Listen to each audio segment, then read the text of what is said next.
Здравствуйте, друзья! На фоне провалов в Украине и на международной арене у Путина в последнее время развилась повышенная словоохотливость, и он стал все чаще выступать с безумными заявлениями и оправданиями своих действий. При этом Путин, как слабоумный старик, который страдает склерозом, постоянно повторяет одно и то же перед одной и той же аудиторией. Но поскольку это вранье, российская пропаганда транслирует на всю Россию, кто-то даже продолжает ему верить, и мы в Украине вынуждены повторяться и разбирать всю эту ложь. В этот раз Путин снова попытался объяснить, зачем он убивает украинцев. Именно Украина, украинский народ и есть первая и главная жертва намеренной возгонки ненависти к русским. То есть, по признанию самого Путина, его солдаты убивают украинцев, потому что украинцы ненавидят русских, которые пришли в Украину убивать украинцев и захватить землю украинцев. Ну да, это же очень логично. То есть сначала ты оккупируешь Крым, Донецк, Луганск, потом развязываешь самый кровопролитный конфликт 21 века, а потом удивляешься, откуда же такая неприязнь к России. Мы всегда с уважением и теплотой относились и относимся к украинскому народу. И именно поэтому ты наносишь удары своими ракетами по гражданским объектам в Украине, по гражданскому населению, по тому самому украинскому народу, чтобы оставить его без электричества, чтобы люди замерзали в своих квартирах и погибали в больницах. Именно поэтому ты стер с лица земли целые кварталы жилых домов, а твоя пропаганда по телевизору постоянно призывает украинцев убивать, а Украину как государство вообще разрушить и ликвидировать. Вот эти призывы на российском телевидении расправляться с украинцами, они настолько дикие вообще и бесчеловечны, что я даже не могу сейчас их сюда вставить в это видео, а я бы очень хотел это сделать, но я боюсь, что просто YouTube это забанит, потому что то, что они там говорят, за такое просто блокируется видео. И я поэтому просто сейчас дам ссылки на вот такие заявления, которые звучат на российском телевидении, на российском радио. Я выкладываю эти фрагменты у себя в телеграм-канале. Вот в описании к этому видео есть ссылки на мои публикации в телеграм-канале, где вы можете посмотреть, как в России отзываются об украинцах. Вот с какой теплотой и уважением россияне относятся к украинскому народу. Да, сейчас тоже непросто. Трудно и горько еще и от того, что сражается друг с другом, по сути дела, один народ. По сути, противостояние идет внутри одного народа. Здесь Путин в очередной раз утверждает, что никаких украинцев как отдельного народа не существует, а есть в Украине и России один народ, то есть россияне. И этот один народ Путин сейчас убивает.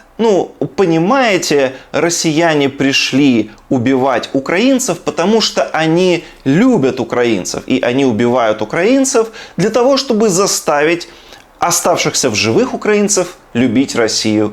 Типичная логика выжившего из ума маразматика. Так же, как это было после потрясения 1917 года. Людей снова стравили. Ой, а кто же это стравил людей? Кто эти абстрактные «они»? Кто это сначала аннексировал Крым, затем отправил ФСБшника Гиркина, чтобы разжечь войну на Донбассе, а затем и вовсе организовал масштабную карательную операцию уже в масштабах всей Украины?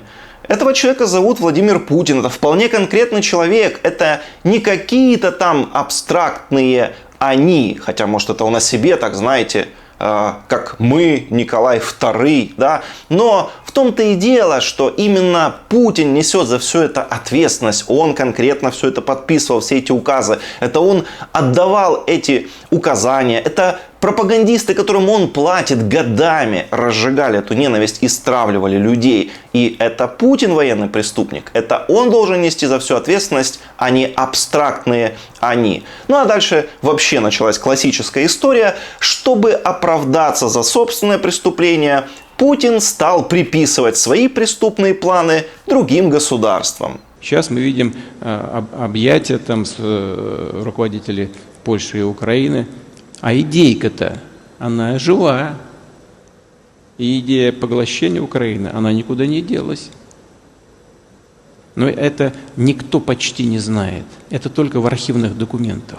Тут старика окончательно понесло, и он стал ссылаться на какие-то тайные документы, которых никто не видел, о которых никто не знает. Ну, очевидно, скоро начнет вообще травить байки про рептилоидов и инопланетян. При этом непонятно, если Польша, как утверждает Путин, вынашивает планы по захвату Украины, то почему тогда Польша сейчас нам поставляет оружие и вообще всячески помогает обороняться и защищаться, а Россия, которая, якобы относится к нам с теплотой и уважением, на нас напала и продолжает наносить удары по гражданскому населению.